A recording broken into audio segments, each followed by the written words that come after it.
All right, people, this is Sultan, and I had to do this because Mohammed Hijab has once again destroyed Islam single-handedly. And his fanboys, his incel fanboys, are so freaking stupid that just like always, after destroying Islam, after defaming Islam, after bringing Muslims, good Muslims into disrepute, they are beating their chest and they think that they have actually won something when they have obviously won nothing. So Mohammed Hijab had a debate with Rabbi Shmuley, I believe his name is. I'm sorry, I wasn't aware of him before.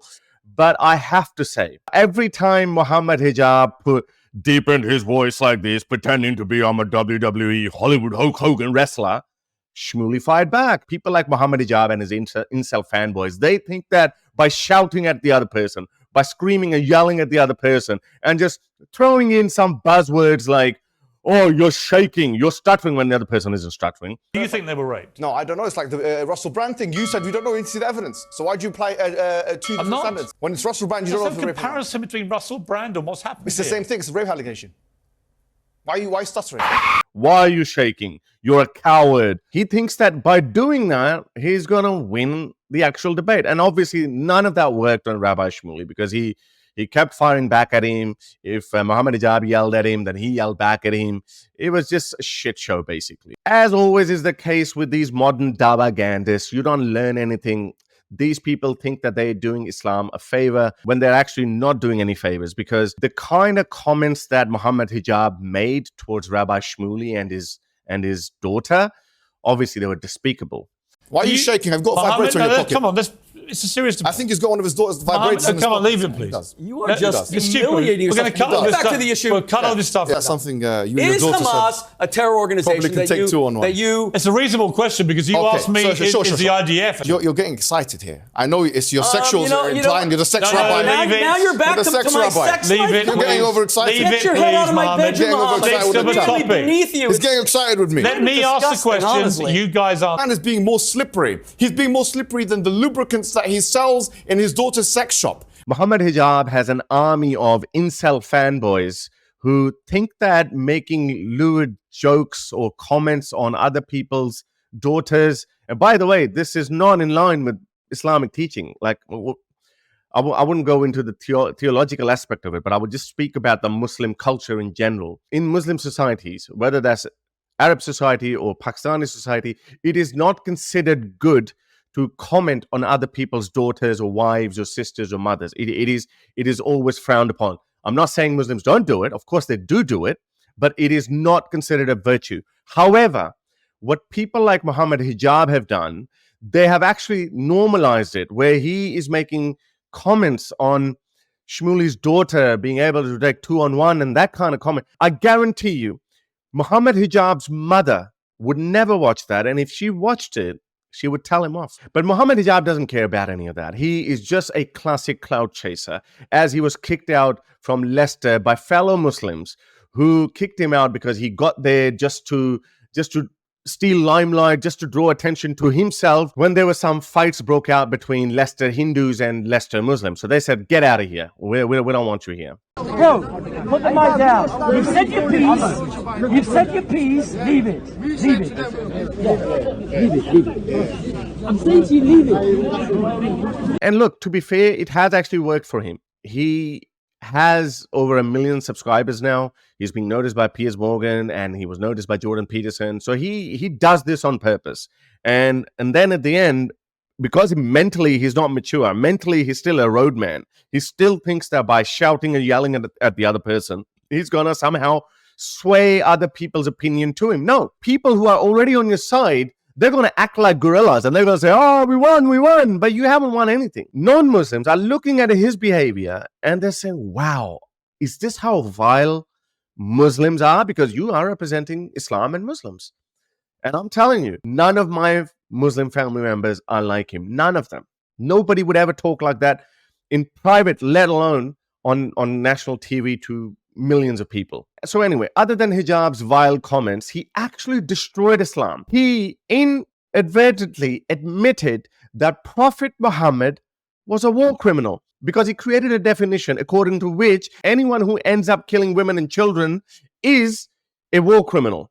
and he called Winston Churchill a war criminal. Have a listen to this. Their argument is that they're going after a terror organization, Hamas, and unfortunately in war, as Rabbi Shmuley correctly said about what Churchill did in World War II. Churchill was wrong. Churchill was wrong. Okay. Was he a war criminal? Yes, he was. Yes, he was. Churchill was a war criminal. Yes, he was. Well, Churchill is a war criminal. All the British Let me people do who the lived question. there Churchill was a war criminal. Okay. Let me do And the George question. VI was George VI a war all of them criminal? war criminals. Really? Nuggets like all of them. Yes, of So course. anyone, his hang on, Yes, Rabbi war Shmuley. criminal. Let me ask. So let me get this straight. Absolutely. You think Collective punishment. You think Winston Churchill Was a war criminal. in standing up to the Nazis, By killing the who killed babies. 12 million people, I believe he was a war that criminal. by doing what he did was a war criminal? By killing in Dresden and Hamburg. By the indiscriminate killing. Why are you starting? If Piers Morgan was as childish as Mohammed Hijab, or if Rabbi Shmuley was as childish as Mohammed Hijab, he would have said, why are you stuttering? Look at this. The war criminal. By killing in Dresden and Hamburg. By the indiscriminate killing. Why are you stuttering? Killing. Collective punishment. My morality says that's impossible. Okay, that means the British people who That's supported him Can't and kill voted him children. in, they were My also... morality says that's just impossible. Just a second. That's what I But believe. the British people... Yeah. You believe he was a war criminal? Yes. So therefore, your belief is that no retaliatory action. No, by you can any retaliate to the man, not to the babies. Tell me a war in history Yes. where civilians haven't been killed. No, I'm not saying civilians haven't been killed. It's Just about this war ratio. or It's about the otherwise? ratio. It's No, about the no, ratio. What is the ratio? about the What's the ratio? ratio? There is no ratio, by the way. So anyway, so he's basically saying, okay, women and children, first he said they shouldn't be killed. Then he said, okay, no, they can be killed, but there's a ratio. I'm telling you, there is no ratio defined anywhere in Islam or by Prophet Muhammad. And I'll tell you how he's so wrong. I think I was the first one to highlight this hadith, and it did go viral on Twitter when I tweeted this. I think it's coming up to about 1 million views. Here is this hadith. Sunan ibn Majah 2839, which is a Sahih hadith. There was this good-natured Muslim man. He felt bad, like Mohammed Hijab is feeling bad about Palestinian women and children. He also felt bad about polytheist women and children. And he said, making a sudden raid at night and the killing of women and children. Saad said the Prophet was asked about the polytheists who are attacked at night and their women and children are killed. He said they are from among them, meaning that's okay. They do get killed. Collateral damage is perfectly fine in Islam. Muhammad did not say that, oh, don't go above 1 to 10 ratio, 1 to 50 ratio. He didn't say that. And these were not even defensive wars. A lot of them were actually raids. They were offensive wars against Jews and other polytheists, and people were killed. So Muhammad knew that women and children are going to get killed. He never said that, oh, well, since women and children are going to get killed, therefore I am not going to attack. No, because Prophet Muhammad realized that there are going to be innocent civilians, non-combatants are going to be killed. Mohammed Hijab knows this. He knows this. And he has been quoting some obscure scholarly opinion that no, under no circumstances non-combatants should be killed. So whose opinion should we take? Prophet Muhammad's or some obscure 12th century scholar? Well, I think I'll take Prophet Muhammad's opinion. And again, I think Prophet Muhammad is being more pragmatic here. Because there is no war. As Piers asked him, name me a war when innocent civilians did not die. They always die, unfortunately. And in Palestine, according to Hamas, 10,000 people have died. I think 4,500 or 5,000 are children, which is a horrendous figure. It's 5,000 too many. But this is always what happens. And it should not have happened. This is why we should be against wars altogether. It should never get to that. But don't set a standard which even you or the greatest man who has ever lived, Prophet Muhammad, could not even live up to. Don't set those standards. And Mohammed Hijab knows that. So this is how he actually destroyed that. So by the way, my point is this tweet got viewed by nearly 1 million people. Look at this. So this tweet got viewed by 810,000 people. So it got viewed by a lot of people. This is good. And hopefully this video will be seen by a lot of people as well. So thank you, Mohammed Hijab, for destroying Islam. Thank you for telling the world that Prophet Muhammad was also a war criminal according to your standards. I think he was a war criminal, but because of other things that he did. But I also think he was a product of his time. I don't set a high standard for Prophet Muhammad. I think he was okay by the standards of his time. If he hadn't done what he did, some other person would have done that, or other people might have done worse than him. So I don't set him as a perfect man for all time. You do. But your perfect man, according to your definition, is a war criminal. Okay, so the second mistake Mohammed Hijab made, Mohammed Hijab admitted in front of the whole world that there is no genocide in Palestine, just like we've been saying. Now, let me reiterate. 10,000 civilians have died. according to Hamas. So assuming that 10,000 figure is correct, that is still a very high number, but that is not genocide. And Mohammed Hijab has admitted that in front of the world, but Muslims are still using that word genocide. Why? Because they know using buzzwords like genocide, the bleeding heart, snowflakey, tree-hugging, pathological, altruist, gullible Western people would fall for it. Have a listen to this. How do you get rid of Hamas?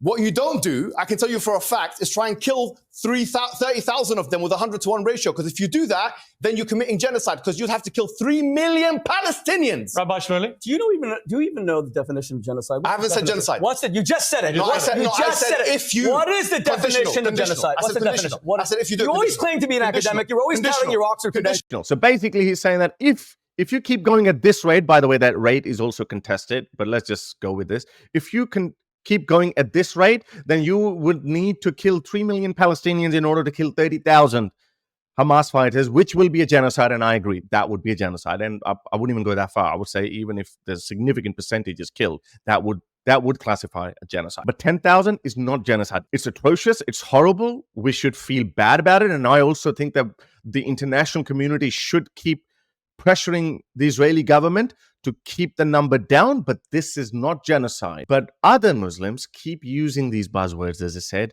to fool the gullible Western people.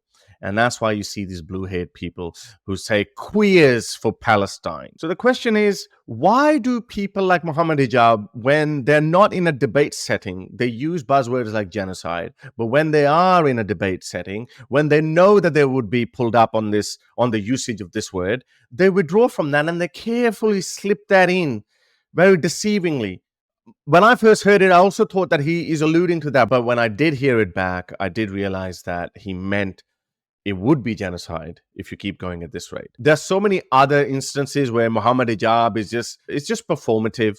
There's no substance in there. And the only people that he has probably pleased are the people in his own echo chamber who are young Muslim incels, basically. And I have hope in humanity that maybe when these people, when they go into their 30s or maybe 40s, they would switch away from this gorilla-like behavior from Mohammed Hijab and see that this is not what it's all about. You want to be taken like a serious intellectual or an academic, you need to drop this gorilla act. You need to start acting like a civilized person, deepening your voice and pretending that you're in a WWE ring. That doesn't mean anything. You're not fooling anyone. Again, that's okay for your 25-year-old incel fanboys, but that's how far you're going to go. If you'd like to support my work, you can become my patron by going to patreon.com/Sultan, or you can simply buy me a coffee.